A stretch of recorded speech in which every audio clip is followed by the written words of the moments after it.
¿Qué piensas de los Grammys? Me aburren horriblemente. ¿Crees que los artistas los compran? No. A ver, es que como... Mira,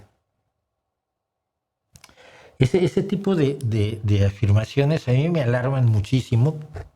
Perdón. Me alarman muchísimo porque revelan una absoluta ignorancia de cómo funciona el planeta. Y te lo voy a decir así. Eh,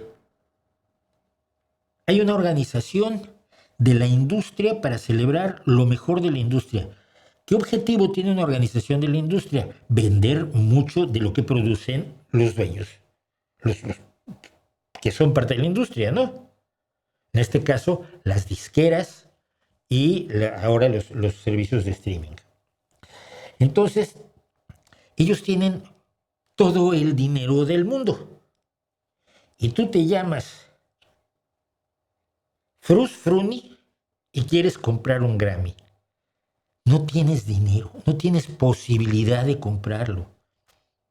La industria tiene una serie de personas que eligen a los postulantes, a los que se postulan como posibles premios Grammy.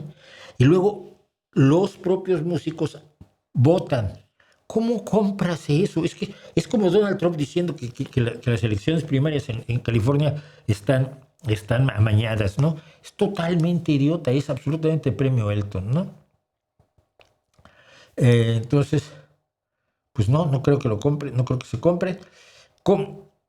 Es solo la molestia de la gente cuando no gana quien quieren, por supuesto, pero entonces esas acusaciones así, que son tan fáciles de desmontar, son tan fáciles de deshacer, que alarman, ¿no?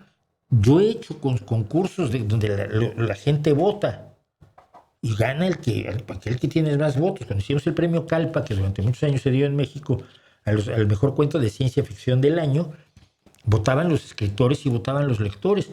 Y chico, el que ganaba y se acabó. Pero nunca, siempre va a haber gente que quería que ganara otro, lógico. Pero no son demócratas.